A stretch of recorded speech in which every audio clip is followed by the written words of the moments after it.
The sound of shattering baccarat crystal didn't just break the polite hum of conversation, it severed Celine's dignity in front of 300 of Manhattan's most ruthless socialites. Deep crimson Cabernet dripped from her chin, soaking into the white silk bodice of a dress she had skipped meals to afford. Victoria stood over her, the empty stemware dangling from her manicured fingers, a smile of pure malice curving her lips as the flashbulbs began to pop. Celine closed her eyes, wishing the marble floor would swallow her whole, unaware that the silence was about to be broken by a voice that terrified even the billionaires in the room. The grand ballroom of the Pierre Hotel on Fifth Avenue smelled of expensive perfume, old money, and the distinct metallic scent of desperation. For Celine Carter, tonight was not a party, it was a battlefield. As a junior architect at Halloway & O'Connell, securing an invitation to the annual Silverleaf Gala was a miracle born of 3 years of 60-hour work weeks and being the only person willing to work through Christmas. She adjusted the strap of her white silk gown, a vintage Holston piece she had found at an estate sale in Connecticut, and restored herself. It was elegant, understated, and unfortunately made her look far wealthier than she actually was. That was the point. In this room, poverty was treated like a contagious disease. If she wanted to pitch her sustainable housing project to the investors, circling the buffet like sharks, she had to look like she swam in the same waters. "Shoulders back, Carter," she whispered to herself, taking a sip of sparkling water. The room was a sea of black tuxedos and designer gowns.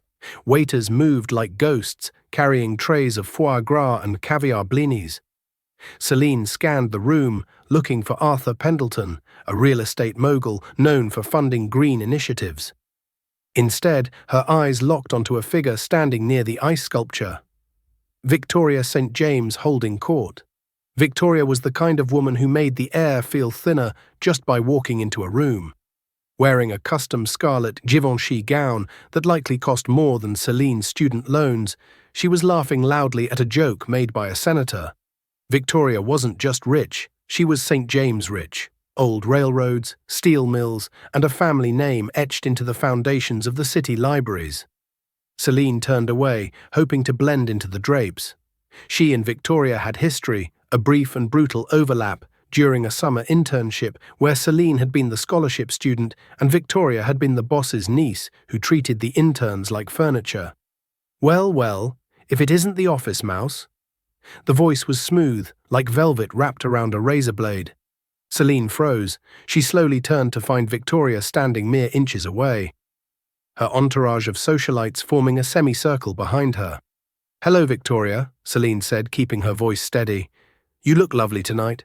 Victoria didn't return the compliment. Her eyes raked over Celine's dress, spotting the tiny hand-stitched repair on the hem that only a trained eye would notice. "Vintage?" Victoria asked, the word sounding like an insult. "How quaint." "I didn't realize the gala had opened its doors to the support staff. Is Halloway running a charity drive?" The women behind Victoria tittered. Celine tightened her grip on her clutch. "I'm here representing the firm, Victoria. I have a project to pitch." "A project?" Victoria laughed, a harsh, tinkling sound. She stepped closer, invading Celine's personal space. The smell of expensive champagne and heavy floral perfume was suffocating. "You really don't get it, do you? You think putting on a dress makes you one of us. It's adorable, really. Like a child playing dress-up in her mother's closet." "I'm not playing," Selina said, her chin lifting. "I earned my ticket." "Earned." Victoria swirled the red wine in her glass. It was a 1982 Chateau Margaux, dark and heavy. "Nobody in this room earns anything, darling. We inherit, we acquire, we conquer. People like you just serve." The tension in the air was palpable. Nearby guests had stopped talking, their eyes drawn to the confrontation. This was the entertainment they craved, blood sport wrapped in civility. Celine took a step back. "I'm going to find my seat." "I don't think you should," Victoria said softly. Her eyes flickered with a dangerous light. "I think you should leave before you embarrass yourself further. This is a private circle, Celine, and you are trespassing." "The invite says my name, Victoria." "Then it's a misprint." Victoria took a step forward, feigning a stumble. It was theatrical, poorly acted, and entirely deliberate. Her arm lashed out, the crystal goblet tilting aggressively. Time seemed to slow down. Celine saw the wave of dark red liquid arching through the air. She tried to twist away, but she was cornered against a pillar. Splash! The cold liquid hit her chest first, soaking instantly into the white silk. It ran down her stomach, splashing onto her thighs, creating a grotesque, blood-like stain that ruined the pristine fabric in a heartbeat. The goblet fell from Victoria's hand, shattering on the marble floor with a sound like a gunshot. The music stopped. The chatter ceased. The entire ballroom turned to look. Celine stood paralyzed, the wine dripping from her chin. The shock was so intense, she couldn't breathe. She looked down at the dress she had spent months restoring, now destroyed. "Oops," Victoria said, her voice devoid of apology. She didn't even look at the mess. She looked directly into Celine's eyes, a smirk playing on her lips. "Clumsy me, but really, Celine, that dress was a rag anyway. I probably did you a favor." The humiliation burned hotter than the wine on her skin. Celine stood trembling, her hands hovering uselessly over the stain. There was no wiping this off. The pigment of the wine had bonded with the delicate fibers. It was over. The pitch, the networking, her dignity, all of it washed away in a second of petty cruelty. A few people in the crowd gasped, but nobody moved. No one offered a napkin, no one stepped forward to help. They were spectators at a zoo, watching the predator toy with the prey. "Security," Victoria called out, waving a hand dismissively as if ordering a refill. "We have a disturbance. This woman is intoxicated. She jumped in front of my drink. It's quite distressing." A heavy-set security guard in a dark suit began to push through the crowd. He didn't look at Victoria, he looked at Celine, his face set in a mask of professional indifference. The narrative had already been written. The wealthy socialite was the victim. The girl in the vintage dress was the problem. "Ma'am," the guard said, reaching for Celine's elbow, "I'm going to have to ask you to come with me." "I didn't do anything," Celine stammered, her voice shaking. Tears pricked at the corners of her eyes, but she refused to let them fall. "She threw it at me. You all saw it." She looked around the circle of faces. The senator looked away. A famous actress pretended to examine her nails. The bystanders who had witnessed the entire act suddenly found the ceiling architecture fascinating. No one was going to cross Victoria St. James for a nobody. "Please, ma'am, let's not make a scene," the guard said, his grip tightening on her arm. "She made the scene," Celine cried out, pulling her arm back. "She ruined my dress on purpose." Victoria laughed again, turning to her friends. "Delusional. See, this is why we need stricter guest lists. It's simply unsafe." Celine felt the walls closing in. The flash of a smartphone camera went off in her face. Then another. She realized with horror that this was being recorded. By morning, she would be a meme. The crazy girl at the gala, her career at Holloway and O'Connell, would be over before it truly began. "Get her out of here," Victoria snapped, her boredom returning. "She smells like cheap wine now." The guard grabbed Celine again, rougher this time. "Let's go." "Let go of her." The voice was not loud, but it carried a weight that instantly smothered the murmurs in the room. It was a baritone command that didn't allow for negotiation. The guard froze. Victoria's smirk faltered. From the shadows of the VIP balcony, a man descended the grand staircase. He moved with a predatory grace, one hand in the pocket of his tuxedo trousers, the other adjusting a platinum cufflink. He was tall, with dark hair swept back and eyes the color of a stormy sea. Ethan Caldwell. The room seemed to drop 10 degrees. Ethan Caldwell wasn't just a billionaire, he was an industry. He owned the shipping lines that brought the steel, the tech firms that designed the smart cities, and rumor had it, he owned half the debt of the people in this very room. He was a recluse, rarely seen at public events, and known for a temper that could dismantle corporations. He walked straight through the crowd. People parted for him like the Red Sea, terrifyingly eager to get out of his path. He didn't look at the senator. He didn't look at Victoria. His eyes were locked on the security guard's hand, which was still clutching Celine's arm. "I said," Ethan repeated, stopping 3 feet away, "let go of her." The guard released Celine as if she were burning hot. "Mr. Caldwell, sir, I was just removing a disturbance. The only disturbance I see, Ethan said, his voice deadly calm, is the incompetence standing in front of me. He turned his gaze to Celine. Up close, his intensity was overwhelming. He looked at the wine-soaked dress, the trembling hands, and finally, her eyes. For a second, Celine saw something flicker in his expression, not pity, but a dark, simmering fury. He took a pristine white handkerchief from his breast pocket and gently, so gently it made Celine's breath hitch, dabbed a drop of wine from her cheek. "Are you burned?" he asked. His voice was softer now, meant only for her. "No," Celine whispered. "Just cold." Ethan nodded slowly. He turned to face Victoria. Victoria St. James, who had been the queen of the room 30 seconds ago, now looked like a child caught playing with matches. She tried to salvage her composure, flashing a bright, fake smile. "Ethan," she exclaimed, stepping forward, "darling, it's been ages. I'm so sorry you had to see this. This clumsy girl bumped into me and—" "Stop," Ethan said. He didn't shout. He didn't have to. The word hit her like a physical blow. "I saw everything from the balcony, Victoria," Ethan said. "I saw you step forward. I saw you aim, and I saw you throw."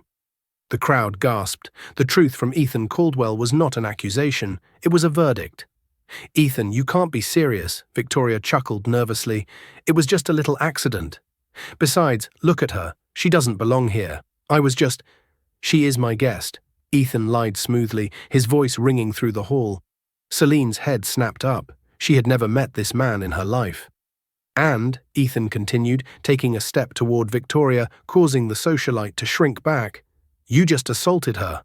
He turned to the manager of the hotel, who had rushed over, sweating profusely. "Mr. Caldwell, surely we can resolve this quietly," the manager pleaded. "We will," Ethan said. He checked his watch, a Patek Philippe that cost more than the building. "Shut it down." The manager blinked. "Excuse me?" "The party," Ethan said, his voice flat. "It's over. Everyone out." "But yada, sir, this is the Silver Leaf Gala. We have the mayor arriving in an hour. We can't just—" "I bought the hotel this morning," Ethan said, dropping the bombshell with casual indifference. "The paperwork cleared at 4 p.m. This is my building. This is my ballroom. And I don't allow trash in my ballroom." He looked directly at Victoria. "Get everyone out. Now." The silence that followed Ethan Caldwell's command was absolute, a vacuum where the oxygen used to be. For 3 heartbeat-long seconds, the guests of the Silverleaf Gala stood frozen, their champagne flutes halfway to their mouths, their gossip dying in their throats. Then chaos erupted. But it wasn't the chaotic panic of a fire drill, it was the indignant, spluttering chaos of the entitled. "You can't be serious," a woman in emerald silk shrieked near the buffet. "I have not even had the main course." "My husband is on the board of directors for this hotel," a man shouted, waving a cigar. Ethan didn't even blink. He turned to the manager, who looked as though he might faint. "You heard me. Lights up, music off. Security, escort the guests to the street. Refund their ticket prices double if you have to. Just get them out of my sight." The manager, realizing his paycheck now came from the Caldwell accounts, snapped into action. "Yes, Mr. Caldwell, immediately. Jerry, cut the sound." The lush orchestral music died with a screech of feedback. The harsh, overhead cleaning lights flickered on, instantly stripping the ballroom of its romantic, shadowy allure. Without the dim lighting, the room looked stark. The makeup on the socialites looked too heavy, the jewelry too gaudy, and the desperation in the air was suddenly visible under the fluorescent glare. Victoria St. James stood amidst the wreckage of her social dominance, her mouth opening and closing like a fish. She looked from Ethan to Celine, her face flushing a deep, mottled red. "Ethan," she hissed, her voice trembling with rage, "you are making a mistake. You are humiliating me for her. Do you know who my father is?" Ethan turned his back on her. It was the ultimate insult. He didn't argue, he simply ceased to acknowledge her existence. He looked at Celine, who was still shivering, the wet silk clinging uncomfortably to her skin. "Can you walk?" he asked, his voice low and rumbling. I think so," Celine managed, though her knees felt like water. She was acutely aware of the hundreds of eyes burning into her back. "Good. Don't look at them. Look at me." He unbuttoned his tuxedo jacket, sliding it off his shoulders in one fluid motion. He draped it over her, the heavy wool instantly blocking out the chill of the air conditioning and the prying eyes of the crowd. The jacket smelled of sandalwood, cedar, and something distinctly masculine and expensive. "Come with me," he said. He placed a hand gently on the small of her back, not touching her skin, just the fabric of the jacket, and guided her toward the service elevators. Behind them, the room devolved into madness. Security guards began herding billionaires toward the exits like cattle. "Please move along, folks. The event is cancelled. Please move toward the lobby. This is an outrage. I'm calling my lawyer. Do you know who I am?" Celine heard Victoria's voice rising above the din, screaming at a waiter who had bumped into her in the rush. "Don't touch me, you incompetent fool," as the heavy brass doors of the elevator slid shut, cutting off the noise of the screaming elite. Celine let out a breath she felt she had been holding for 20 minutes. The silence in the elevator was sudden and heavy. She leaned back against the mirrored wall, pulling Ethan's jacket tighter around herself. She looked at him. He was staring at the floor numbers lighting up as they ascended, his jaw set hard. "Why?" she asked, her voice raspy. Ethan glanced at her. "Why what? Why did you do that? You bought a hotel. To stop a bully. That's insane. That's $1 billion temper tantrum." A ghost of a smile touched Ethan's lips. It transformed his face, making him look younger, less like a statue made of granite. "It was a sound investment. The Pierre has been underperforming for 3 quarters. I've been meaning to acquire it. Tonight just accelerated the timeline." "You kicked out the mayor," Celine pointed out. "The mayor is up for re-election and his poll numbers are down. He'll be begging for a photo op with me by Tuesday." Ethan dismissed. "Besides, I have a low tolerance for bullies. And an even lower tolerance for wasted talent." Celine frowned. "Talent? You don't know me." The elevator dinged at the penthouse level. The doors opened into a foyer that was larger than Celine's entire apartment building. "Celine Carter," Ethan said, reciting her name as he walked into the suite, gesturing for her to follow. "Graduated top of your class from Cornell, junior architect at Halloway & O'Connell, won the Brewer Award for Sustainable Design in your final year. Currently working on, or trying to pitch, a low-income housing project using recycled shipping containers and modular concrete." Celine stopped dead in the center of the plush Persian rug. How do you know that?" Ethan walked to a wet bar and poured 2 glasses of water. He turned, holding one out to her. "I do my research," he said. "I saw your name on the guest list 3 days ago. I had my team run a background check. I was actually hoping to speak with you tonight before Victoria decided to redecorate your dress." Celine took the water, her hand shaking slightly. "You wanted to speak to me? Why?" "I'm a junior associate. I fetch coffee and draft bathroom layouts." "Because Halloway & O'Connell is a dinosaur," Ethan said bluntly. "They design glass boxes for banks. Your portfolio, the Brewer submission, showed vision. You understand that architecture isn't just about shapes, it's about how people live." He walked over to a floor-to-ceiling window that looked out over Central Park. The city lights twinkled below, indifferent to the drama that had just unfolded. "I have a bathroom through that door," he said, pointing to the left. "There are robes in the closet. You can clean up.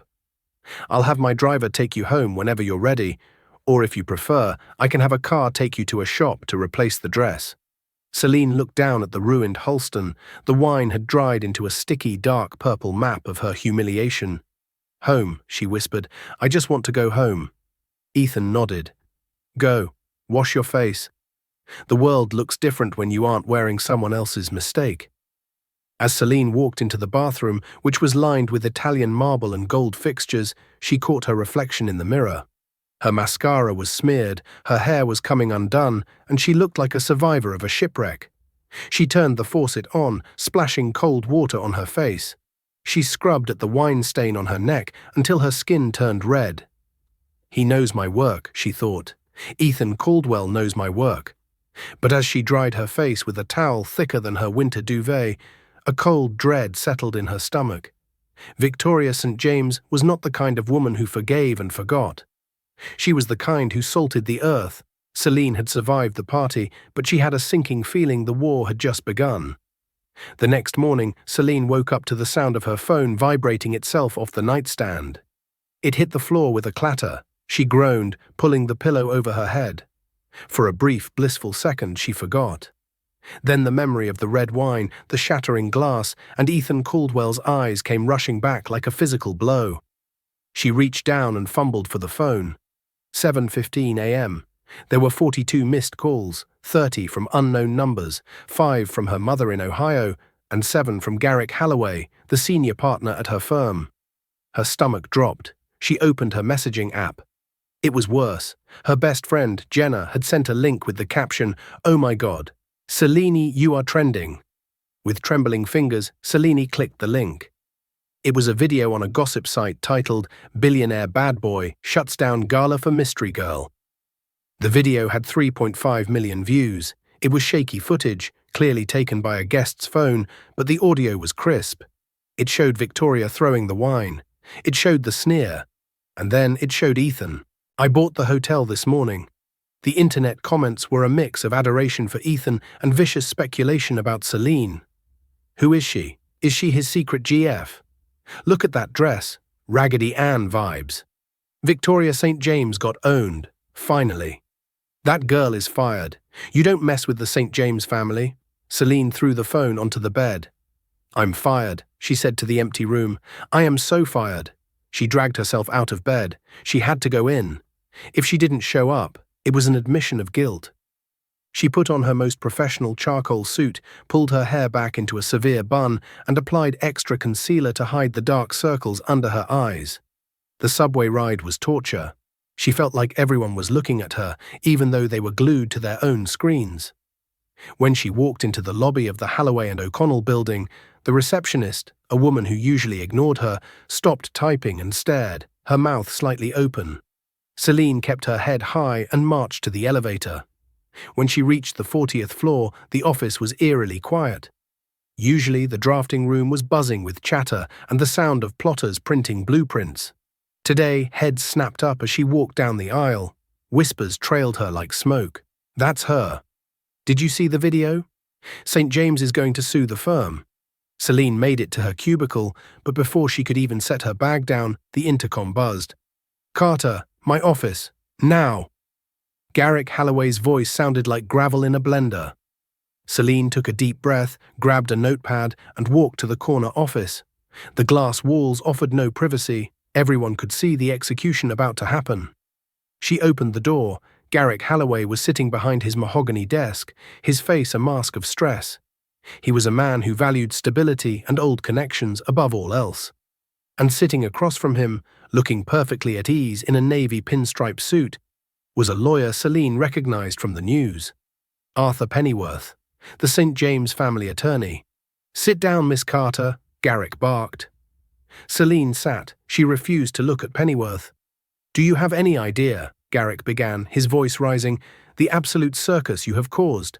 Our firm has maintained a relationship with the St. James Development Corp. for 30 years. 30 years. And in one night, you managed to jeopardize contracts worth millions." "Mr. Halloway," Celine said, keeping her voice steady, "I was the victim of an assault. Victoria St. James threw wine on me. I didn't instigate anything." "You were there." Garrick slammed his hand on the desk. "You were there, uninvited." "I had an invitation," Celine cut in. "You gave it to the team. I was the only one who wanted to go. To network, not to start a brawl with the heiress of New York." Garrick rubbed his temples. "Mr. Pennyworth here informs me that the St. James family is considering a lawsuit against our firm for, what was it? Defamation and emotional distress," Pennyworth said smoothly. His voice was oily. "Miss St. James is very fragile. The public backlash caused by Miss Carter's staged provocation has been severe." "Staged?" Celine laughed, a sharp, incredulous sound. "She threw wine on me. It's on video." "Context is everything," Pennyworth smiled without showing teeth. "But we are willing to overlook the lawsuit, provided the firm takes appropriate disciplinary action." Garrick looked at Celine. There was no sympathy in his eyes, only calculation. "Celine, you're a talented draftsman, but you are a liability. We can't have this kind of drama associated with Holloway and O'Connell. Pack your things." Celine felt the tears stinging her eyes, but she bit the inside of her cheek until she tasted blood. She wouldn't cry. Not here. Not in front of them. "So that's it?" she asked quietly.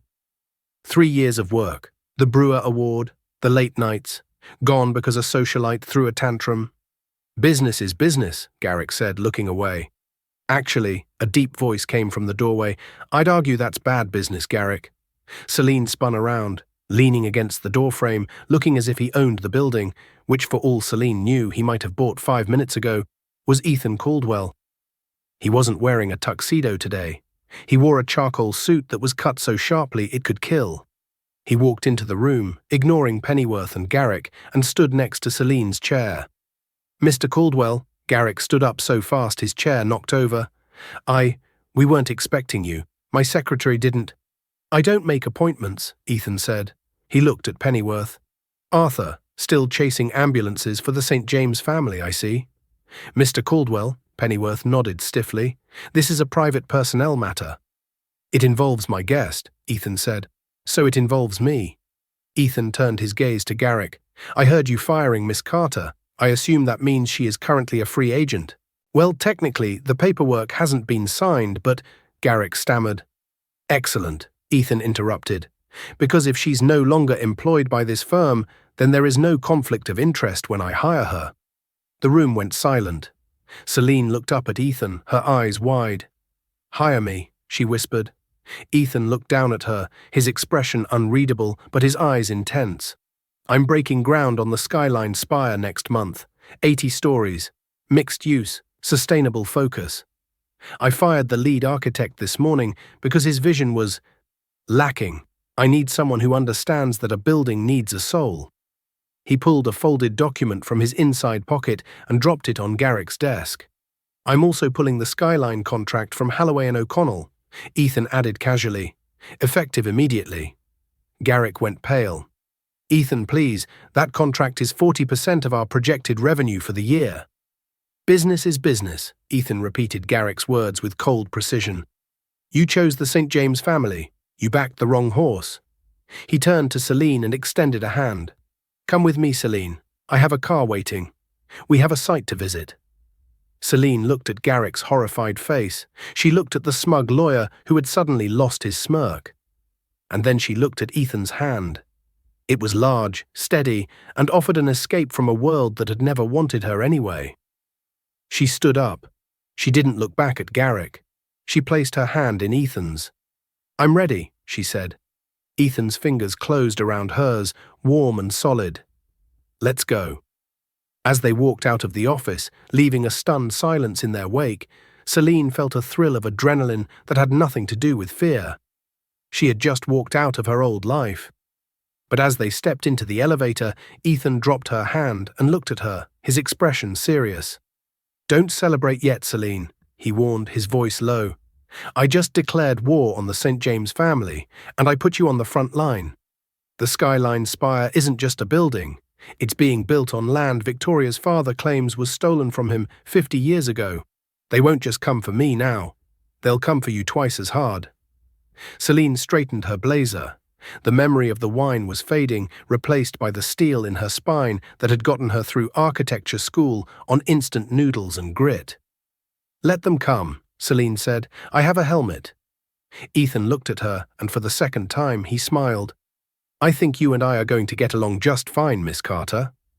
3 weeks later, Celine stood in front of a mirror in her new office on the 50th floor of Caldwell Tower. She adjusted the lapels of her white blazer, a symbolic choice, reclaiming the color that Victoria had ruined. She wasn't the trembling girl in the wine-stained silk anymore. She was the lead architect of the Skyline Spire, a project valued at $1.2 billion. But today wasn't about blueprints. It was about blood sport. Today was the official press conference announcing the project, and the media sharks were circling. "You look ready to kill," Ethan said from the doorway. He was leaning against the jamb, holding 2 espressos. He looked tired. The circles under his eyes were darker, a testament to the legal battles he was fighting behind the scenes to keep the land rights. I'm terrified, Celine admitted, taking the coffee. They aren't coming to hear about sustainable concrete, Ethan. They're coming to see the mistress architect. That's what the tabloids are calling me. Let them, Ethan said, walking over to her desk. He picked up her rendering of the spire, a twisting organic glass structure that looked like a beam of light shooting out of the pavement. Once you start talking, they'll realize you're the smartest person in the room. And if they don't, I'll buy their newspapers and fire them. Celine smiled weakly. You can't buy everything, Ethan. Watch me. They took the private elevator down to the lobby. The flashbulbs started before the doors even opened. A wall of noise hit them, shouting reporters, camera shutters, and the drone of live feed equipment. Ethan placed a hand on the small of her back, guiding her to the podium. He stepped up to the microphone first. Ladies and gentlemen, his voice boomed, silencing the room instantly. Thank you for coming. For decades, New York has been built by men who think bigger is better. Today we are introducing a building that thinks smarter. The Skyline Spire. He gestured to Celine. I give you its creator, Celine Carter. Celine stepped forward, her heart hammered against her ribs like a trapped bird. She looked out at the sea of faces. In the front row, flanked by two lawyers and wearing a smile that didn't reach her eyes, was Victoria St. James. Victoria raised her hand before Celine could even say hello. Miss Carter, Victoria called out, bypassing the moderator. Victoria St. James, representing the St. James Heritage Foundation. We have concerns about the structural integrity of your design. Given that your previous experience involves drafting bathroom stalls, how can investors trust you with a 100-story skyscraper? Or did you secure this position through other talents? A ripple of laughter went through the press pool. The implication was nasty, direct, and humiliating. Ethan stepped forward, his face darkening, but Celine held up a hand to stop him. She didn't need a knight, she needed a microphone. She leaned in, her eyes locking onto Victoria's. Thank you for the question, Miss St. James, Celine said, her voice steady and amplified through the speakers.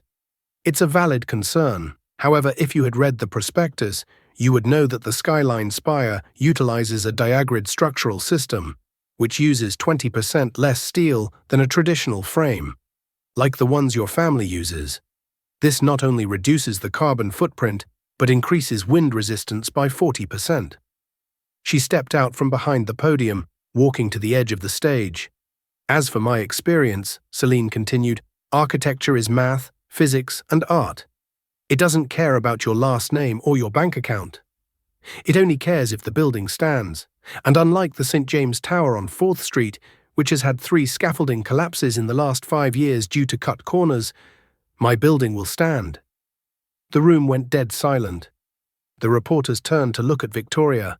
The mention of the scaffolding collapses was a direct hit, a public relations nightmare the St. James family had tried to bury. Victoria's smile vanished. She looked like she had swallowed a lemon. Furthermore, Celine added, twisting the knife, I secured this position because Mr. Caldwell values competence over nepotism. Next question? The press erupted. Miss Carter, tell us more about the diagrid system. Is it true the spire will generate its own power? Celine, over here.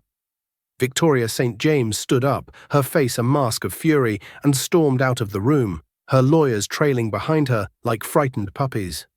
Celine looked back at Ethan. He was grinning, a genuine, dazzling grin that made her knees weak for an entirely different reason. He gave her a subtle nod of respect. For the next hour, Celine owned the room. She was brilliant, articulate, and passionate.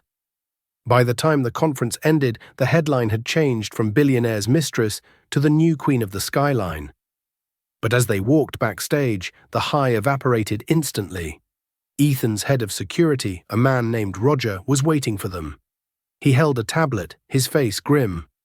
Mr. Caldwell, Celine, we have a problem. What is it? Ethan asked, loosening his tie. Did Victoria sue us again? Worse, Roger said. The city inspector just red-flagged the excavation site. They claimed they found historical artifacts in the bedrock, a colonial-era graveyard. Ethan froze. That's impossible. We did the geological surveys. The land was marshland until 1850. They have a tip, Roger said. An anonymous tip. They're shutting down construction indefinitely for an archaeological review. That could take years, Ethan. Celine felt the blood drain from her face. If we delay, the investors will pull the funding. The project dies. Victoria, Ethan growled. She planted them. She salted the site. We can't prove that, Roger said. The artifacts are real. Pottery shards, bone fragments. They were found this morning by a contractor. Ethan slammed his fist against the concrete wall. Who found them? The site foreman, a guy named Derek Miller. Ethan's eyes narrowed. Derek has been with me for 10 years. He wouldn't. Everyone has a price, Ethan, Celine said quietly. She looked at the tablet screen showing the grainy photo of the artifacts in the mud. And the St. James family has enough money to buy anyone. The victory of the press conference was gone. The war wasn't being fought with words anymore, it was being fought with dirt. The construction site of the Skyline Spire sat silent under the yellow glare of the street lamps. The massive cranes looked like skeletal fingers reaching for the moon. A stop-work order was plastered in bright orange on the chain-link fence. It was 2 a.m. Celine couldn't sleep. The idea that her dream project was being killed by fake pottery shards was eating her alive. She had driven to the site, flashing her badge to the night watchman, needing to see it for herself. She walked through the mud, her boots squelching. She made her way to the excavation pit. It was cordoned off with police tape. She ducked under the tape. She needed to see where Derek Miller had found the items. She knew the blueprints of the foundation better than she knew her own hand. The area where the artifacts were found was Sector 4, the deepest point, intended for the elevator shafts. She shone her flashlight into the pit. The mud was churned up. It doesn't make sense, she whispered to herself. This soil is fill dirt. It was brought in during the 1920s when the previous warehouse was built. Any artifacts here would be mixed with 20th century trash, not perfectly preserved in a layer. She climbed down the ladder, ignoring the safety regulations. She needed a sample. If she could prove the soil composition didn't match the age of the bones, she could prove it was a plant. She reached the bottom and knelt, scooping some of the wet earth into a plastic bag she had brought. Clang. A sound echoed from the steel storage yard above her. Celine froze. The site was supposed to be empty. The watchman was at the front gate, a quarter-mile away. She clicked off her flashlight. Footsteps, heavy, rhythmic crunching on the gravel. Not a security guard's walk, too fast, too purposeful. Celine pressed herself into the shadows of a concrete piling. Above her, on the rim of the pit, a silhouette appeared. A man. He was on the phone. It's done, the voice drifted down. It was rough, agitated. The inspector bought it, but Caldwell is suspicious. He's asking for a secondary review. A pause. No, I can't do that, Mrs. St. James. That's murder. Celine's breath hitched. Mrs. St. James. It was Victoria's mother, Catherine, the matriarch. Victoria was the face, but Catherine was the wallet. Fine, the man snapped. I'll weaken the bracing on the south wall. If the inspectors go down there tomorrow, it'll look like a landslide. But I want double the payment. I'm out after this. The man hung up. He lit a cigarette, the lighter flare illuminating his face for a split second. It wasn't Derek Miller. It was Roger, Ethan's head of security, the man who had delivered the bad news just hours ago. Celine's mind raced. Roger controlled the cameras. Roger vetted the employees. Roger knew every move Ethan made. He wasn't just a mole, he was the gatekeeper. And he had just said he was going to weaken the bracing on the south wall. Celine looked at the south wall. It was a 50-foot retaining wall holding back tons of wet earth and city infrastructure. If that wall failed while inspectors were in the pit, they would be buried alive. If it failed now, a pebble skittered down the slope near her boot. Roger stiffened. He dropped the cigarette and pulled a gun from his jacket. "Who's there?" he called out. His voice wasn't professional anymore. It was the voice of a man who knew he had gone too far. Celine held her breath. She was trapped in a hole with a traitor who had just agreed to commit murder. She reached into her pocket for her phone, hoping to text Ethan. No signal. The steel sheet piling around the pit was blocking the reception. "I know someone is down there," Roger said, walking toward the ladder, her only exit. I saw the flashlight. Celine looked around frantically. There was a drainage pipe about 10 yards away, partially installed. It was tight, dark, and smelled of rust, but it led to the storm sewers. She had to move. Now. She picked up a heavy bolt from the mud and threw it as hard as she could toward the opposite side of the pit. Clank. Roger spun around, aiming the gun at the sound. Hey, Celine bolted.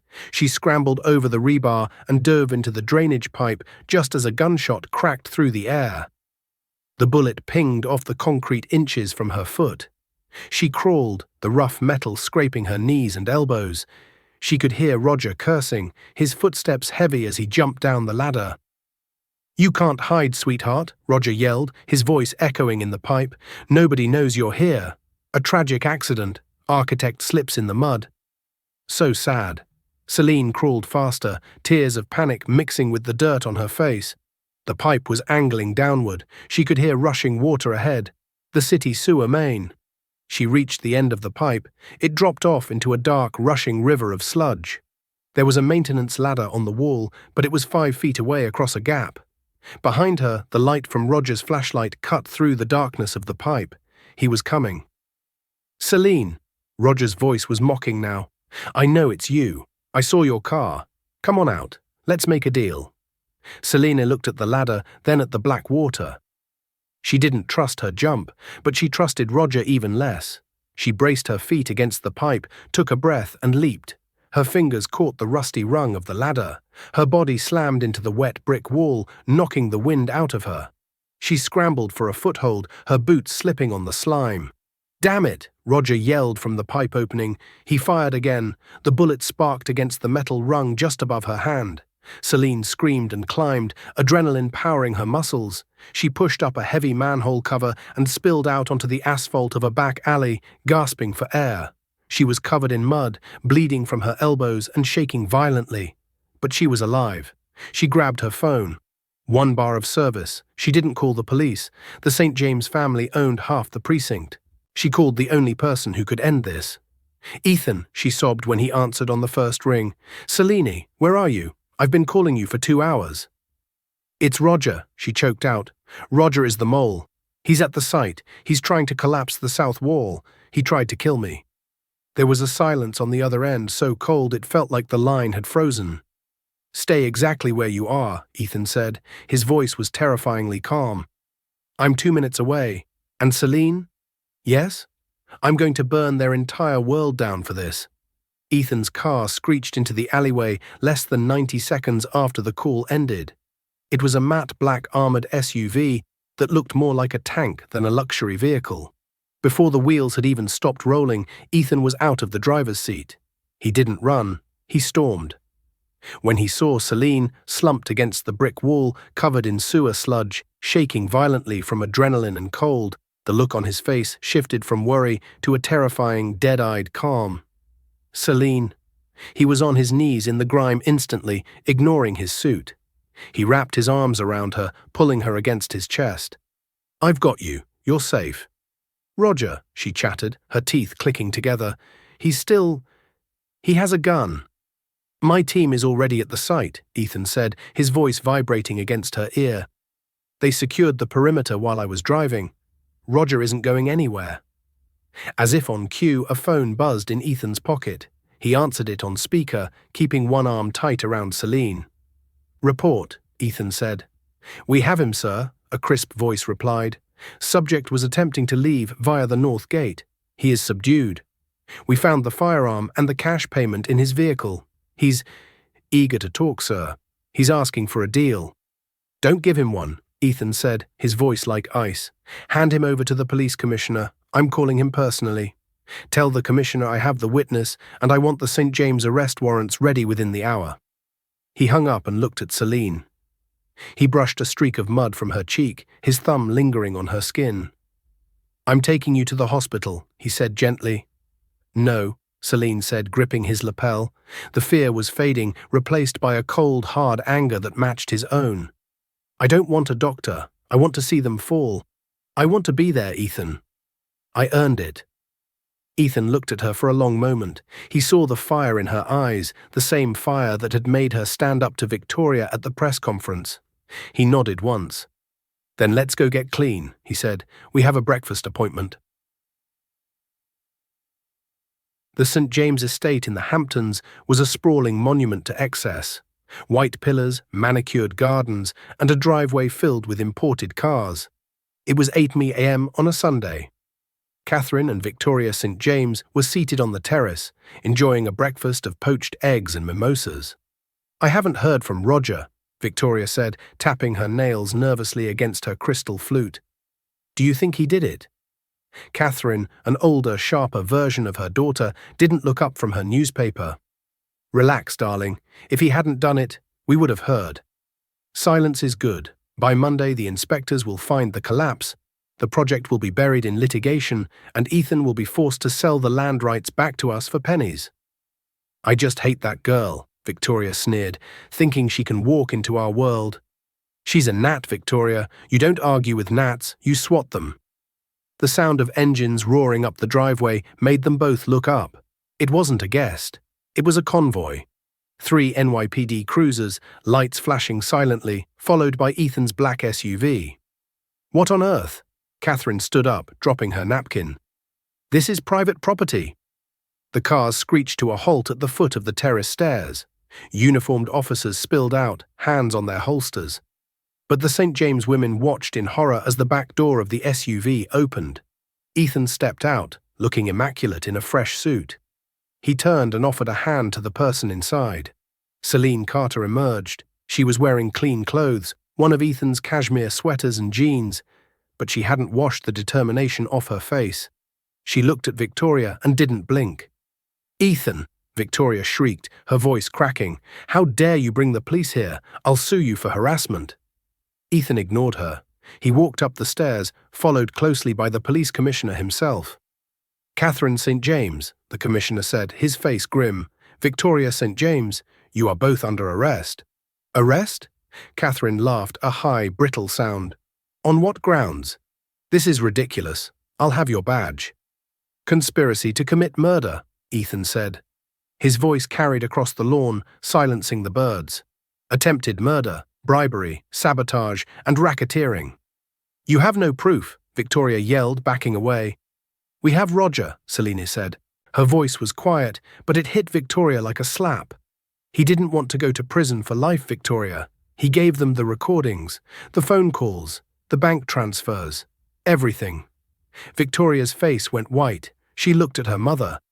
"And," Ethan added, stepping closer, looming over them, "I took the liberty of making a few calls this morning while Celine was giving her statement. I called the bank that holds the mortgage on this estate, and the bank that finances your development firm." Catherine's hands started to shake. "That's private financial information." "It's my financial information," Ethan smiled, a predator baring his teeth, "because I bought the debt, all of it. At 6 a.m. this morning, you are currently defaulting on $300 million in loans. I'm calling them in." You can't," Catherine whispered. "I just did," Ethan said. "This house isn't yours anymore. The cars aren't yours. The clothes on your back are technically property of Caldwell Enterprises." He leaned in close to Victoria, who was trembling, tears streaming down her face, ruining her makeup just as the wine had ruined Celine's dress. "You spilled wine on the wrong girl, Victoria," Ethan whispered. "You thought she was nobody. But she's the woman who just ended your dynasty." "Cuff them," the commissioner ordered. As the officers moved in, forcing Victoria's hands behind her back, the heiress began to scream. It was a raw, ugly sound of entitlement breaking. Selene watched as they were led into the back of the cruisers. Victoria looked back one last time, locking eyes with Selene. There was no superiority left. Only fear. Ethan wrapped an arm around Selene's shoulders. "Are you okay?" Selene took a deep breath of the salty ocean air. For the first time in months, the weight was gone. "I'm better than okay," she said. "I'm ready to get back to work." 1 year later, the opening of the Skyline Spire was the event of the decade. The building soared 100 stories into the Manhattan sky, a twisting needle of glass and greenery that breathed with the city. It was hailed as an architectural marvel, the green heart of New York. The ballroom on the top floor was filled with the city's elite. But this time the atmosphere was different. There was no exclusionary snobbery. The guest list was a mix of billionaires, artists, community leaders, and the construction crew who had built the tower. Celine stood by the window looking out at the city lights. She wore a gown of midnight blue velvet designed by a friend she had met in fashion school. Not a vintage find, but a masterpiece created just for her.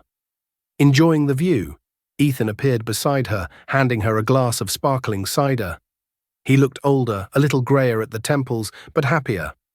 Much happier. "It's beautiful," Celine said. "We did it." "You did it," Ethan corrected. "I just wrote the checks and terrified the opposition. The vision was all you." He reached into his pocket and pulled out a small velvet box. Celine's breath hitched. "Ethan." "I was going to wait for the speeches," Ethan said, his voice dropping to that intimate rumble she loved. "But I don't want to share this moment with 300 people. I want to share it with my partner." He opened the box. It wasn't a massive diamond that screamed for attention. It was a ring designed like the spire itself, twisting platinum bands holding a rare deep blue sapphire. "Celine," Ethan said, looking into her eyes, "you built this tower from the ground up. You rebuilt me when I didn't even know I was broken.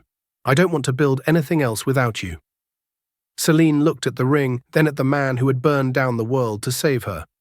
"Is this a business proposal?" she teased, her eyes shining with tears. "A merger," Ethan smiled. "For life. Exclusive rights." "Then I accept the terms," Celine whispered. Ethan slipped the ring onto her finger. He didn't care about the guests watching. He didn't care about the cameras. He pulled her in and kissed her, a kiss that tasted of victory and a future that was finally, completely theirs. Far below in the city, the lights of the skyline spire turned on for the first time, a beacon of light cutting through the dark. And that is the story of how one spilled glass of wine toppled an entire empire. It just goes to show that true class isn't about what you wear or who your parents are. It's about how you treat people and the strength you find when the world tries to push you down. Victoria St. James learned the hard way that when you try to crush a diamond, you only make it shine brighter. If you enjoyed this story of karma, romance, and sweet revenge, please hit that like button. It really helps the channel grow. Don't forget to subscribe and ring the notification bell so you never miss a new story. What did you think of Ethan's revenge? Was it too much or exactly what they deserved? Let me know in the comments below. Thanks for listening, and I'll see you in the next video.